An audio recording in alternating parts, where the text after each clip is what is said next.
أشهد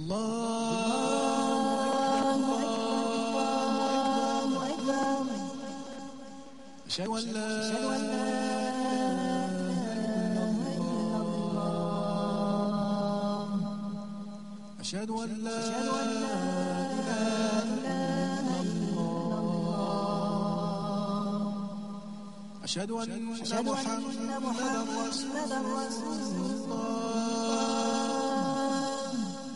أشهد أن محمدا من الشيطان الرجيم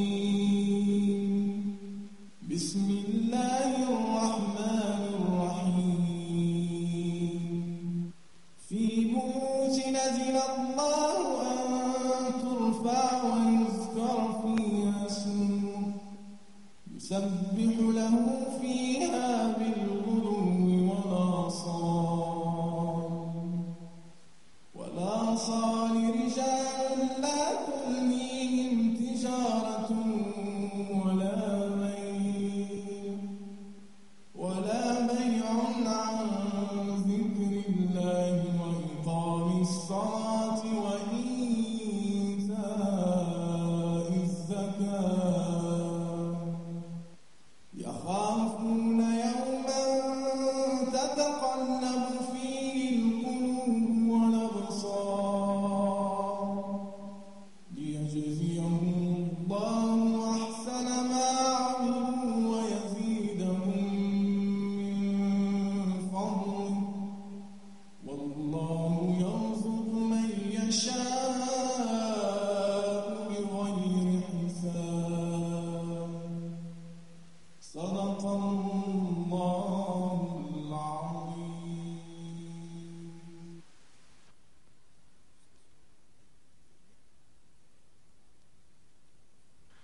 أعوذ بالله السميع العليم من الشيطان الرجيم بسم الله الرحمن الرحيم والصلاة والسلام على أشرف المرسلين سيدنا محمد وعلى آله وصحبه أجمعين ونعوذ بالله من شرور أنفسنا ومن سيئات أعمالنا من يهد الله فهو المهتد ومن يضلل فلن تجد له وليا مرشدا ونشهد أن لا إله إلا الله وحده لا شريك له ونشهد أن محمدا عبده ورسوله أيها الإخوة أيها الأخوات أحييكم بتحية الإسلام تحية من عند الله مباركة طيبة السلام عليكم ورحمة الله وبركاته. Pour commencer cette série de commentaires du Coran, il m'apparaît important de proposer à mes frères et à mes sœurs en Dieu de réfléchir à une sourate du Coran qui est particulièrement importante. Elle est, selon le recensement effectué par As-Suyuti, la troisième sourate révélée au prophète sallallahu alayhi wa sallam. C'est Surat al-Muzammil, que l'on traduit par celui qui est enveloppé, et selon également une compréhension de Ibn Abbas radiallahu anhu, celui qui dort. La majorité des commentateurs ont plutôt traduit l'idée par le terme Muzammil de celui qui est enveloppé d'un manteau, d'un vêtement. Et il est rapporté que cette sourate a été révélée au moment où les gens de Quraysh se posaient la question de savoir comment est-ce qu'il fallait appeler le prophète de l'islam, sallallahu alayhi wa sallam. Certains disaient, il faudrait dire de lui, comment peut-on l'appeler? Il faudrait dire de lui qu'il est fou, Majnoun. Et d'autres répondirent, non, nous ne pouvons pas dire qu'il est fou. D'autres ont dit, il faudrait l'appeler magicien. Et d'autres ont encore répondu, non, on ne peut pas l'appeler magicien, il n'est pas un magicien. Et sur ces disputes finalement qu'il y a eu entre le Quraysh, le prophète alayhi salam, entendant cela, s'était couvert de son manteau. C'était dans les premières années les premiers mois de la révélation, et le prophète alayhi salam avait d'abord eu cette attitude. Et c'est à ce moment-là qu'Allah subhanahu wa ta'ala envoie au prophète de l'islam, sallallahu alayhi wa sallam, ce message important pour nous à plus d'un titre. Il est le début du cheminement, le début de la compréhension, le début de la perception pour nous, également musulmans vivant en 1997, à la fin de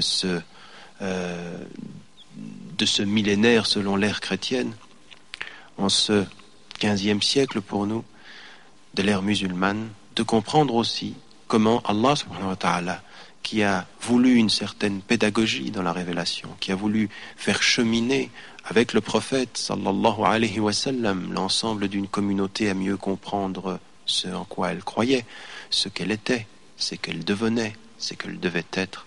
Il est important de faire ce cheminement et on s'apercevra que cette sourate recèle énormément de secrets, énormément d'éléments vraiment fondateurs pour nous, de la spiritualité, de la concentration, de l'assiduité, de la patience, de l'exil également, puisqu'il est question dans cette sourate de l'exil intérieur, de la persévérance et finalement de cet espoir infini qui réside en notre cœur et qui réside aux sources de notre conscience, qu'il est un Dieu, qu'il est unique, qu'il n'a pas d'associé, que de lui nous venons et qu'à lui nous retournons et qu'à lui nous appartenons également.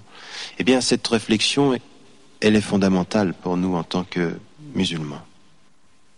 Commençons donc par l'étude de cette sourate et au fil des versets, nous verrons apparaître une image finalement très claire de ce que Allah subhanahu wa ta'ala, de ce que Dieu demande à celui qui croit au début de son cheminement, pour parachever dans ce cheminement une foi qui doit être profonde, une foi qui doit être sincère, une foi qui doit être, s'il plaît à Dieu, inébranlable. بعد أعوذ بالله من الشيطان الرجيم بسم الله الرحمن الرحيم يا أيها المزمل قم الليل إلا قليلا نصفه أو انقص منه قليلا أو زد عليه ورتل القرآن ترتيلا. Au nom de Dieu, celui qui fait miséricorde, le miséricordieux, ô toi qui es enveloppé d'un manteau, d'un vêtement, tiens-toi debout en prière une partie de la nuit, la moitié ou un peu moins, ou davantage, et récite avec soin le Coran. L'entrée en matière de cette sourate est importante. Au moment où le prophète alayhi wassalam entend, perçoit déjà de façon si évidente les premiers signes de ce qui va se traduire par une persécution intense, les premiers signes de ceux qui sont son peuple et qui finissent par le rejeter et à médire de lui, la proposition, l'ordre, le commandement de Dieu est de dire à son envoyé, ô toi qui t'es couvert de ce manteau, de ce vêtement, pour te protéger de ce qui t'entoure. Eh bien, la protection, elle réside, elle va résider, elle est finalement au centre de ta vie, dans la prière. Et dans les premiers temps de la révélation, dans les premières années, selon Aïcha radiyallahu anha, cela a duré plus d'une année, selon d'autres commentateurs, c'était une durée de 8 mois. La première obligation pour les musulmans était bien de prier la nuit. Ce n'était pas dans un premier temps les 5 prières que nous faisons aujourd'hui en tant que musulmans, mais au début du cheminement, la prière de la nuit était commandée, était obligatoire. Et ce qui est dit ici, c'est « tiens-toi debout en prière, une partie de la nuit, la moitié, un peu plus ou un peu moins, et récite avec soin le Coran. » Cette idée de la nuit, de cette prière de la nuit qui est demandée aux croyants, dans un premier temps aux prophètes, alayhi wassalam,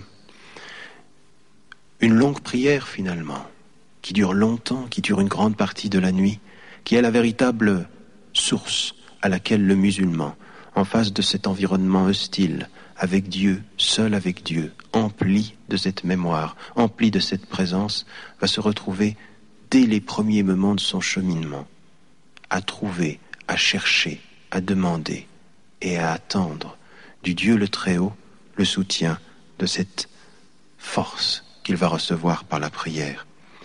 Et Dieu ne lui dit pas simplement de prier une partie de la nuit, la moitié, il dit également avec force وَرَتِّلِ الْقُرْآنَ تَرْتِيلًا, et récite le Coran avec soin. De façon, disent les commentateurs, Ibn Abbas, mais également Aïcha, mais également Salama, à qui on avait demandé, et Anas également, qui étaient des compagnons du prophète ou des épouses du prophète, on leur avait demandé comment est-ce que le prophète, alayhi salam, lisait le Coran. Et ce qui nous est rapporté, c'est que le prophète, alayhi salam, lisait le Coran doucement, avec pondération. Et dit également Salama, radiyallahu anha, كان يقطع قراءته آية آية. Il entrecoupait sa lecture verset après verset. Et le prophète alayhi salam, nous dit Aïcha radiyallahu anha, allongeait la lecture de ces versets au point que une sourate qui apparemment était courte était plus longue que sa sœur, pourtant plus longue qu'elle. Le prophète alayhi salam a suivi à la lettre cet exemple de ceux qui lisent le Coran, non pas simplement pour dire ces lettres, mais pour s'imprégner de ses mots et de son sens et de sa lumière.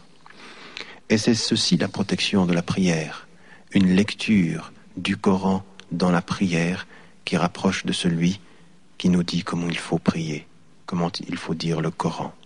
Le prophète alayhi salam a tellement répété à ses compagnons qu'il fallait faire attention à lire le Coran, non pas simplement pour le lire, mais pour le comprendre et pour l'embellir également. Zayyinul Qur'an bi aswatikum, a dit le prophète, embellissez le Coran de vos voix.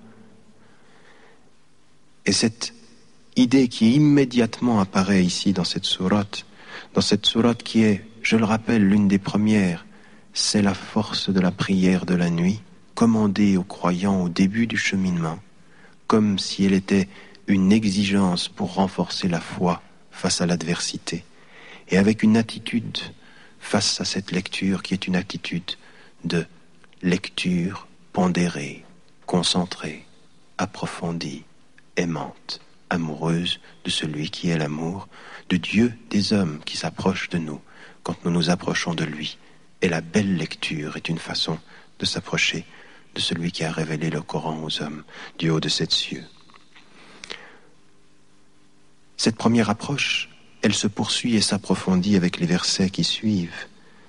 Inna sanulqi alayka qawlan thaqila, inna nashi'ata al-layli hiya ashaddu wat'an wa aqwamu qila, inna laka fi an-nahari sabhan tawila. Nous allons faire descendre sur toi une parole d'un grand poids, une parole lourde. La prière du début de la nuit laisse une empreinte plus forte et permet une attention plus soutenue. Tu as, dans la journée, de nombreuses occupations. Et on voit, dans la poursuite de la révélation de cette sourate, qu'Allah, subhanahu wa ta'ala, Dieu s'adressant au prophète, alayhi salam, lui dit, au moment où commence la révélation, nous allons faire descendre sur toi une parole lourde. Lourde, cette parole peut s'entendre de deux façons.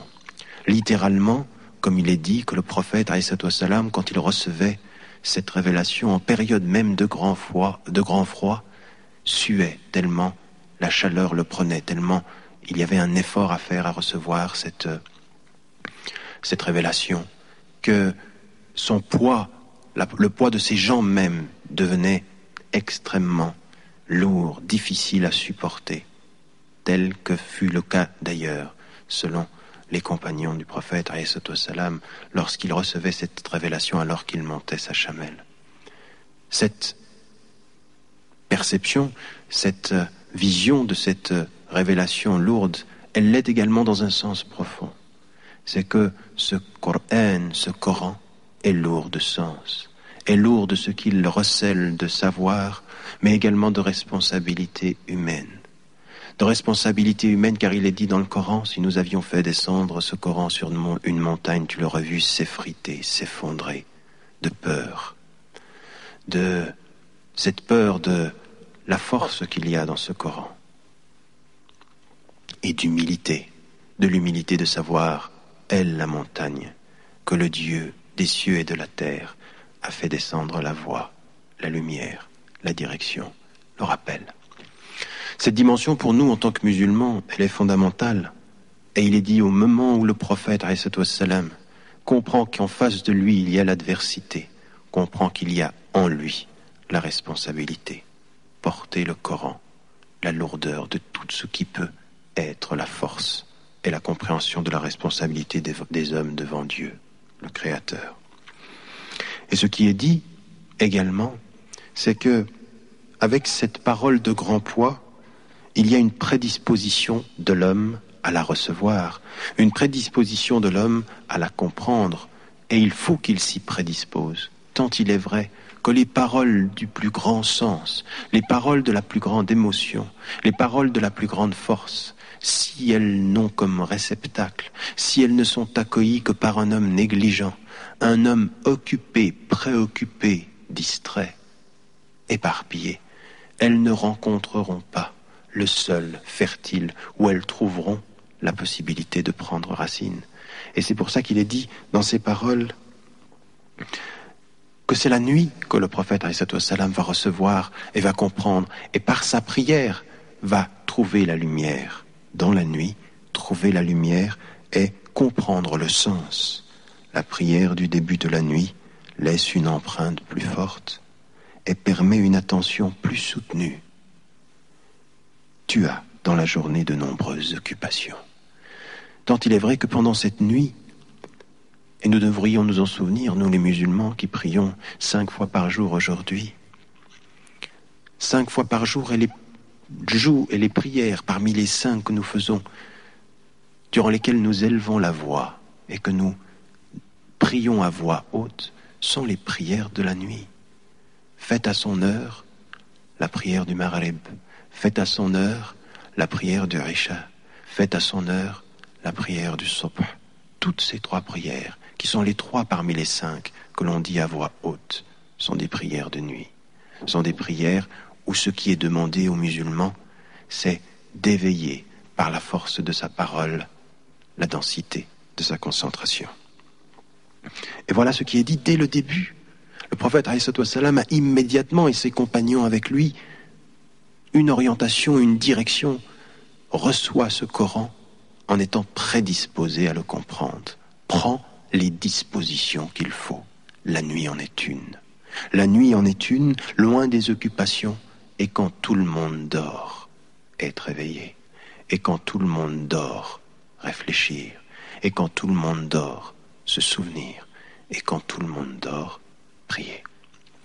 Cette dimension apparaît immédiatement avec les premiers versets de cette sourate, et qui vont nous amener très vite à un complément, si nous continuons la lecture. Cette dimension, comme dit un des commentateurs, de la nuit qui rapproche la parole qui sort de la bouche du cœur qui lui donne sa force.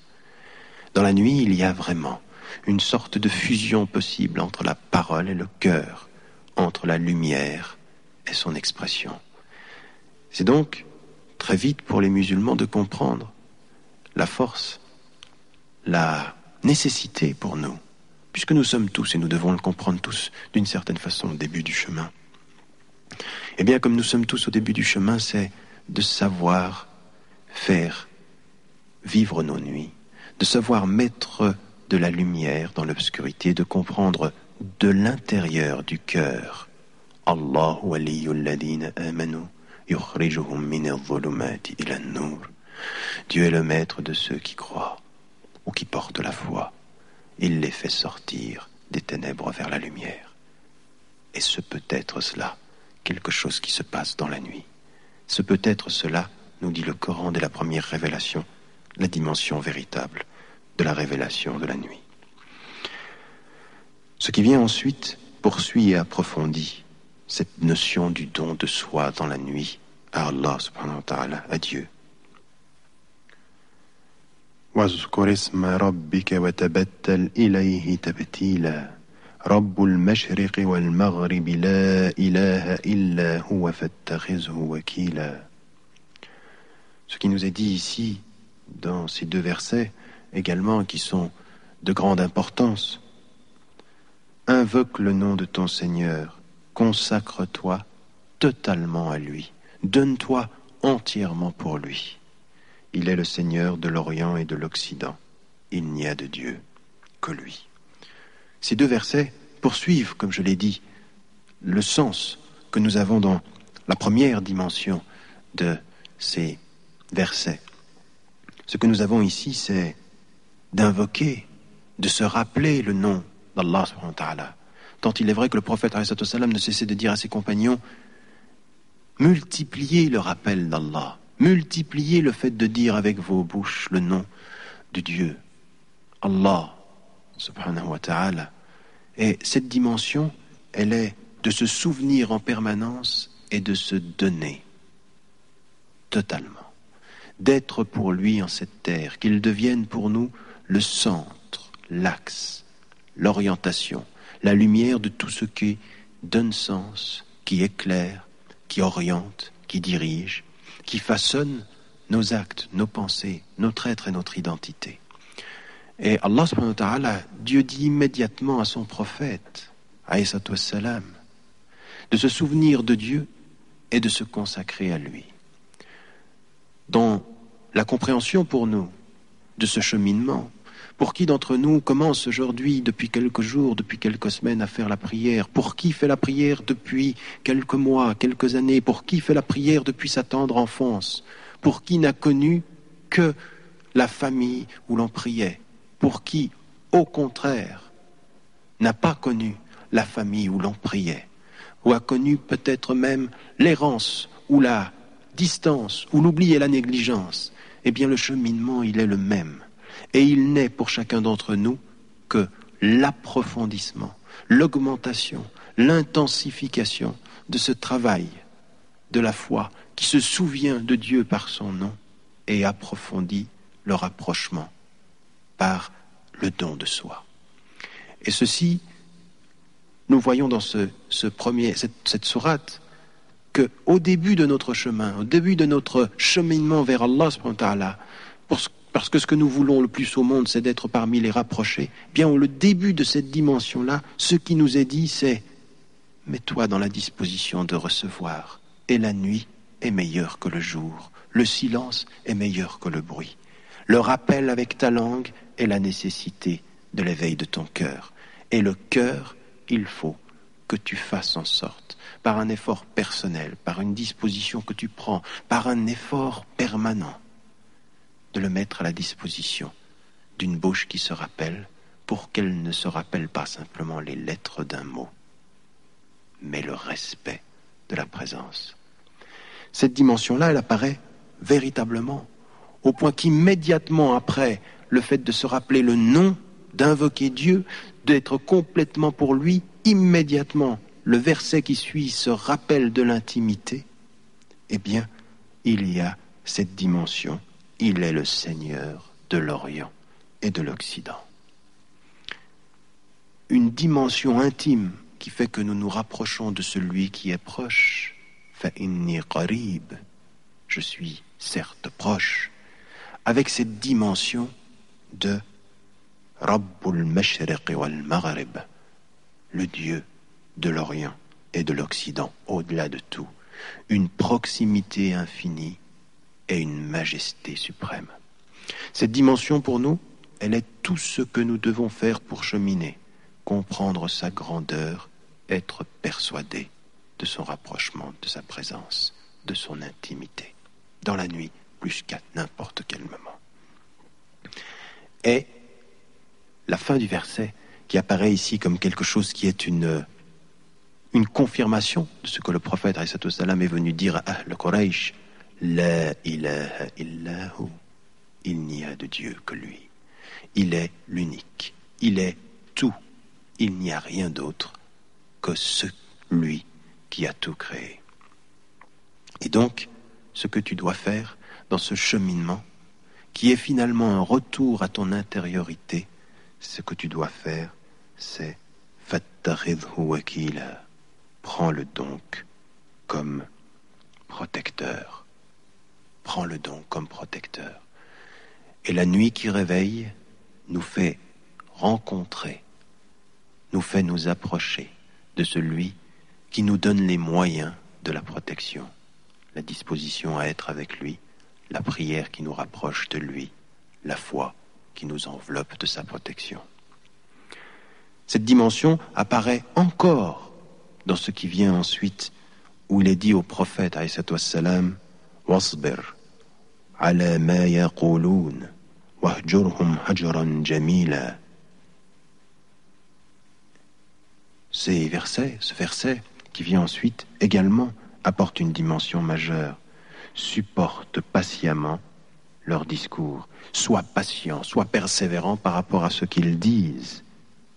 Et écarte-toi d'eux poliment.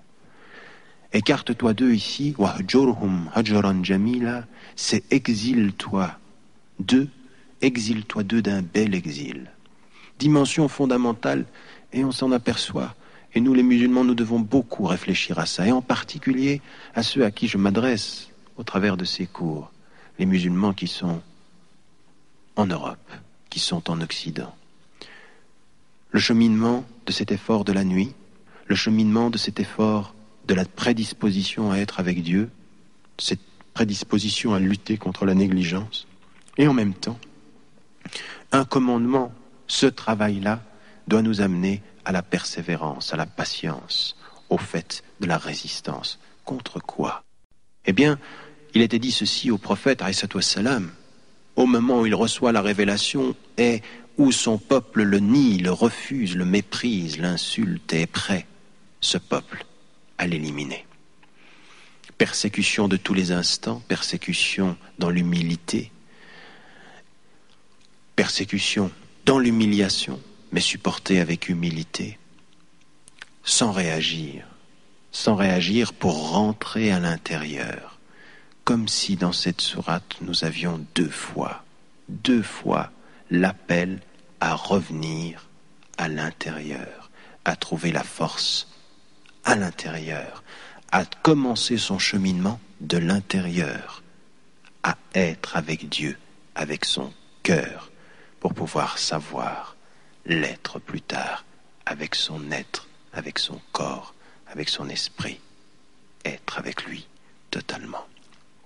Eh bien, ici, ce qui nous est mis en évidence, c'est face à l'insulte, face au mépris, face à ce que certains d'entre nous voient parfois dans la rue. Qu'est-ce qu'ils voient dans la rue parfois? Ils voient dans la rue des regards. Je pense à certaines de ces sœurs qui ont pu me raconter ici et là le regard très dur que certains pouvaient leur jeter. Je pense à ces frères qui ont vu dans le regard de ceux avec qui ils vivaient pourtant, et pourtant avec qui ils sont nés, qui sont parfois de leur quartier, des regards de méchanceté, des regards de mépris, des regards de rejet. Eh bien, comme ce fut le cas, avec une persécution ô combien plus forte, ô combien plus difficile à supporter puisqu'elle a entraîné la mort sous la torture, la mort sous la persécution, eh bien ce qui est commandé au prophète, c'est qu'il persévère, et qu'il soit patient par rapport à ce qu'ils disent, et non pas qu'il leur réponde. La force n'est pas dans l'agressivité de celui qui répond, il est dans le silence de celui qui supporte mieux, dans le silence de celui qui porte cette foi qui est lumière et qui ne réagit pas à tout ce qui est l'agression. Eh bien ici, ce qui est demandé, c'est effectivement plus encore que le silence, c'est s'exiler à l'intérieur d'un bel exil, donner le change par une belle attitude extérieure et un exil intérieur qui soit beau. Wahjurhum hajran jamila, un bel exil, c'est-à-dire une attitude qui exprime une élégance dans le retrait, mais qui reste le retrait, pour retrouver la force à l'intérieur. Et n'oublions jamais que c'était le début du chemin pour le prophète, c'était le début du chemin fondamentalement avec cette prière qui était la force à laquelle il devait puiser sa force, et l'exil, puisque cette prière-là est exil finalement. La prière est exil. Elle est exil quand on sait où l'on va, quand on prie. Finalement, il s'agit bien de cela. La prière est un véritable exil d'un homme qui s'éloigne du monde pour venir sur le terrain, sur le territoire, dans l'espace du rapprochement avec Dieu. Encore faut-il se prédisposer à cet espace, à ce voyage finalement de la prière dans la nuit, dans la concentration. Si nous continuons la lecture, nous voyons que tout, justement, dans cette perspective, amène à la réflexion autour de ça. Tu t'exiles, toi, ô prophète, alayhi wassalam, et ce que Dieu dit, c'est وَذَرْنِي وَالْمُكَذِّبِينَ أُولِي النَّعْمَةِ وَمَهِّلْهُمْ قَلِيلًا إِنَّ لَدَيْنَا أَنْكَالًا وَجَحِيمًا وَطَعَامًا ذَا غُصَّةٍ وَعَذَابًا أَلِيمًا يَوْمَ تَرْجُفُ الْأَرْضُ وَالْجِبَالُ وَكَانَتِ الْجِبَالُ كَثِيبًا مَهِيلًا.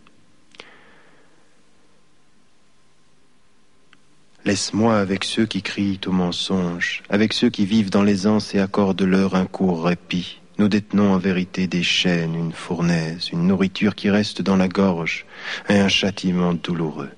Pour le jour où la terre et les montagnes trembleront, où les montagnes deviendront semblables à des tas de sable répandus. Eh bien, ce qui nous est dit ici, et ce qui est dit au prophète, alayhi salam, c'est cette préoccupation qu'il doit avoir de son propre cheminement, de trouver la force dans la force de la prière, de trouver la lumière au cœur de la nuit, d'être avec Dieu de tout l'être de son être, intimement, personnellement, quotidiennement, et de ne pas se préoccuper finalement de ce qui arrive à tous ceux qui vont le martyriser, le persécuter, le mettre à l'épreuve. Car finalement, ce que le prophète alayhi salam comprend immédiatement avec ces versets, ce qui lui est donné de comprendre, c'est qu'il n'est pas victime, il est à l'épreuve et il n'a pas, lui, au-delà de ce qu'il voit, à se préoccuper de ceux qui aimeraient le voir disparaître. Ici, ce qui nous est dit, c'est qu'il faut comprendre que Dieu, au-delà de ce que nous voyons, s'occupera de ceux qui persécutent, ceux qui marchent dans la voie et qui essayent de mesurer leur vie à l'aune de la vérité, de la sincérité, du rapprochement, de la foi, tout simplement. Eh bien, ici, ce que nous avons, c'est Allah subhanahu wa ta'ala qui dit « Laisse-moi avec ceux qui crient au mensonge. Ne te préoccupe pas d'eux. N'en fais pas le seul objet, le seul paramètre de ton action. » Tant il est vrai que nous voyons certains de nos frères et certaines de nos sœurs oubliant tout de leur devoir et se préoccupant en permanence de critiquer et d'agresser ceux qui ont quelque chose contre l'islam. Et dès le début de ce cheminement, Allah subhanahu wa ta'ala dit « Wadharni, laisse-moi, c'est moi qui m'occuperai au-delà de ce que tu vois, au-delà de l'apparence de tout ce qu'ils ont. » Parce que parfois c'est troublant de voir tous ceux qui sont autour de nous, qui ne croient pas et qui semblent être aussi riches de tant de matière, heureux de tant de confort, en paix et de malgré tout, de sembler être en paix et de malgré tout vivre de la médisance et de la critique injuste. Eh bien Dieu dit, au-delà de ce que tu vois, justice sera faite, même si tu ne la vois pas, même si tu pourrais un jour t'arrêter sur ce que tu vois, sache qu'il est une chose, qu'il est un jour qui viendra au-delà de ce qui est et qui fera justice de la vérité et de la sincérité des uns et des autres. Et c'est ce qui nous est dit ici. Accorde-leur un court répit. Ils vivent dans l'aisance aujourd'hui. Ils peuvent même aller jusqu'à la critique la plus injuste, la persécution la plus noire, et c'est ce qui est arrivé au prophète, alayhi salam, son propre peuple le persécutant avec la plus dure des férocités. Eh bien, ce qui lui est dit ici, c'est « laisse-moi ». Et puis, un jour viendra où il y aura des chaînes, où il y aura justement ce châtiment de l'enfer, où il y aura une nourriture qui, elle, aujourd'hui, vivant dans l'aisance, les rappellera demain à cette aisance qui les a fait tout négliger. Ce châtiment sera douloureux. Et ce jour-là, tout ce que tu vois, d'apparemment si fort, sera devenu si faible.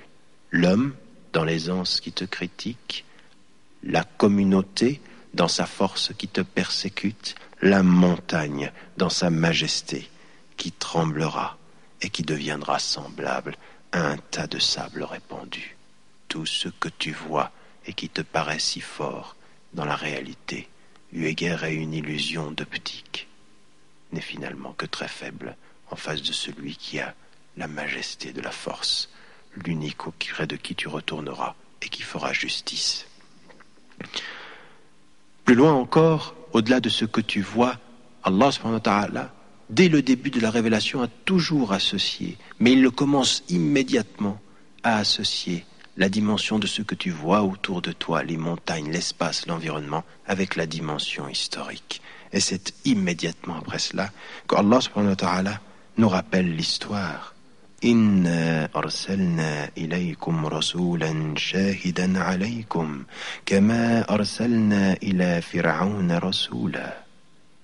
Oui, nous vous avons envoyé un prophète qui porte témoignage à votre endroit contre vous, comme nous avions envoyé un prophète à Pharaon. Voilà, il y a ce que tu vois devant toi et qui est une illusion d'optique. Et l'illusion d'optique est confirmée par la réalité de l'histoire, la force d'hier et la disparition aujourd'hui, la force et la grandeur hier, pyramidale même, au-delà des mondes, pensant vouloir être éternel par la construction d'une tombe et ayant disparu en son corps et en son être, quelle que soit la grandeur de la tombe, quelle que soit la hauteur de la pyramide. C'est finalement ça le message. L'illusion d'optique de ce que tu vois aujourd'hui est confirmée par l'histoire. Et pour nous dire ce que nous devons voir au-delà du temps, Allah subhanahu wa ta'ala, immensément, multipliant ces exemples dans le Coran, nous rappelle à l'histoire et nous parle ici pour nous faire comprendre ceci. Et pour nous aussi, musulmans vivant en Europe, de comprendre. Quand nous voyons tous ces gens respecter et admirer Pharaon, respecter cette grande civilisation, elle a disparu. Elle est vidée. Il ne reste que les signes de sa disparition. Mais Dieu ne disparaît pas. Il est vivant et il ne meurt pas. Il est au-delà de ce qui passe. Celui qui reste, celui qui demeure, présent à ton cœur, éveillant ta conscience, pour te rappeler par l'histoire qu'au-delà de l'histoire, il est dans l'éternité. Cette force aussi que nous retrouvons, elle est de nous dire que le prophète, alayhi wassalam, est ce témoin, comme auparavant il fut d'autres témoins pour d'autres peuples. Et ce qui nous est dit, c'est Pharaon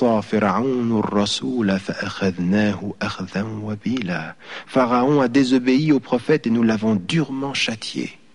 Pensez à l'histoire, pensez à ce qui fut avant vous pour comprendre qui vous êtes. Et sachez qu'en sachant qui vous êtes, vous saurez où vous allez, vers qui vous retournez, celui qui a décidé que le temps était un instrument de dévoilement des vérités pour qui sait y réfléchir.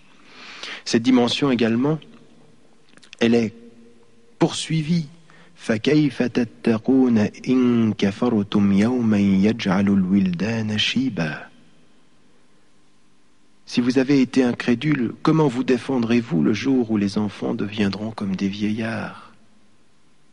Vous voyez, ce que je disais tout à l'heure se rappelle de l'histoire du passé pour nous projeter vers l'avenir.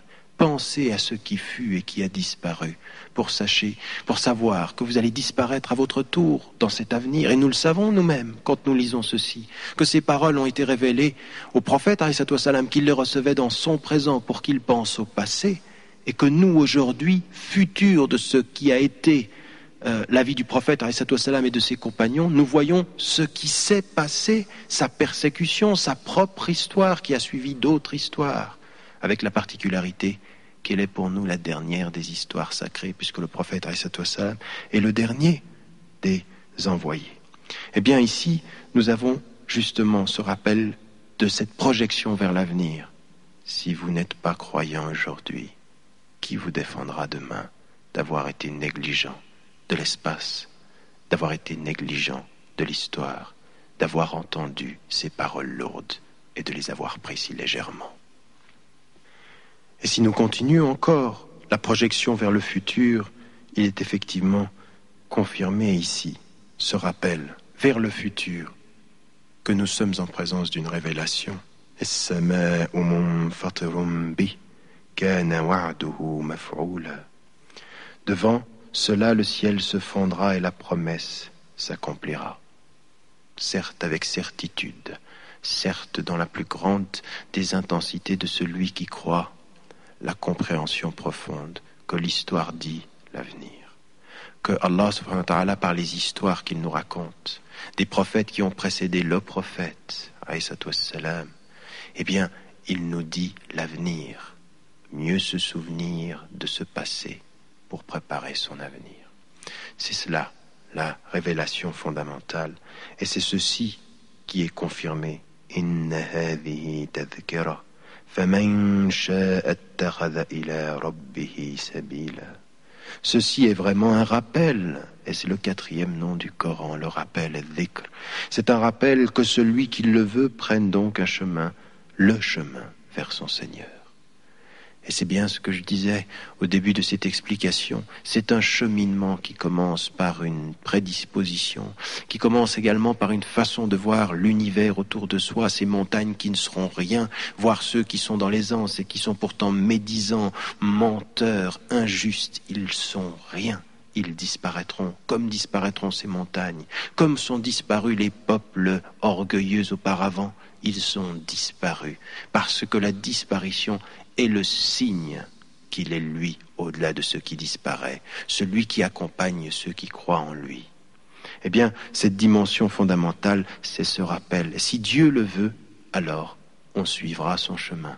Il faut vouloir et demander à Dieu qu'il veuille pour nous que nous l'adorions de la meilleure des façons. Raison pour laquelle il faut se souvenir de ce que le prophète alayhi salam a enseigné à l'un de ses compagnons, en lui disant qu'après chaque prière, et c'était Mu'az ibn Jabal radiyallahu anhu, qu'ils disent Allahumma a'inni ala dhikrika wa shukrika wa husni ibadatik. Ô Dieu, aide-moi à me souvenir de toi, à te remercier et à parfaire mon adoration. Dieu aide celui qui veut être aidé, et en voulant être aidé, il se rappelle du rappel. Il est, avec le rappel, au centre de ce que Dieu veut de lui.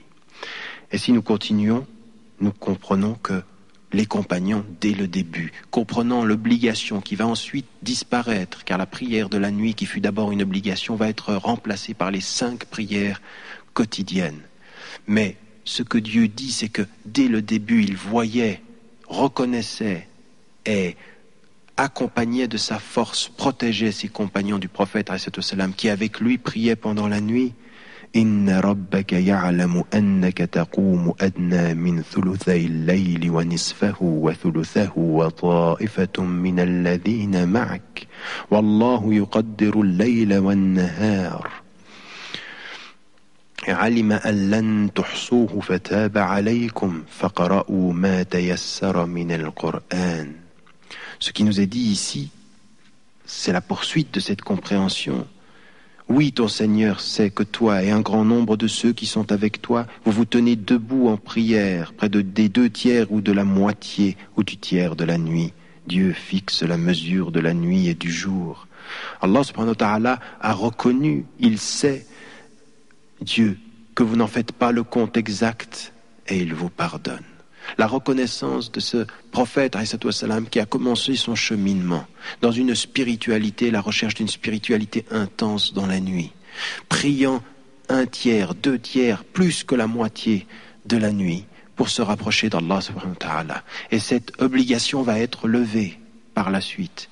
Mais c'est comme si nous devions comprendre que dans le début de notre cheminement vers Dieu, qui pour nous ne cesse d'être un début finalement, et surtout quand nous vivons dans l'environnement dans lequel nous vivons, dans une persécution qui n'est pas une persécution armée, mais qui est pour nous quelque chose de difficile moralement à supporter. Ce monde où tant de plaisir, tant de confort, tant d'appels à la négligence sont une persécution pour notre cœur, même si parfois nous oublions les exigences de notre cœur par un esprit qui se laisse attirer, par un corps qui se laisse emporter.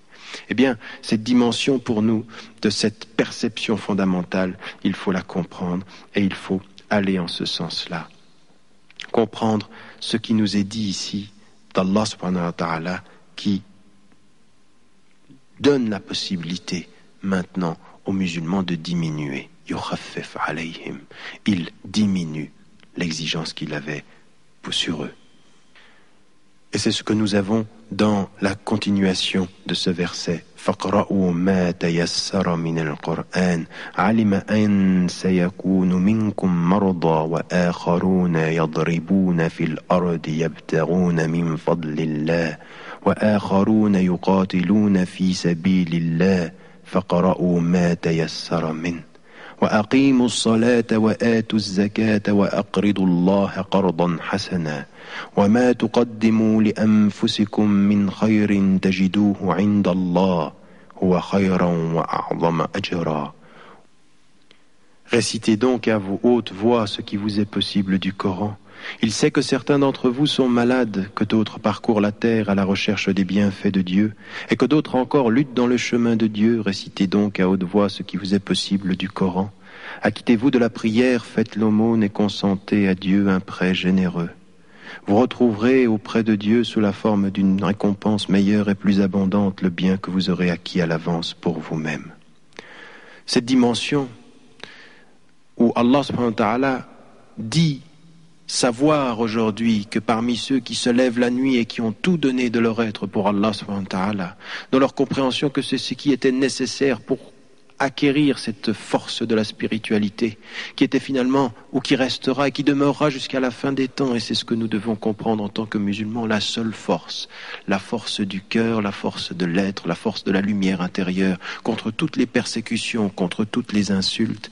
Eh bien, cette dimension-là, pour nous, elle est que Allah subhanahu wa ta'ala, malgré la nécessité de cette force, en accompagnant les musulmans vers une force de l'être, leur a permis fondamentalement de se fortifier intérieurement pour être à même, pour être protégé extérieurement contre toutes les attaques. C'est ce que nous voyons ici, et Allah subhanahu wa ta'ala allège finalement les musulmans en leur disant « lisez ce que vous pouvez du Coran ».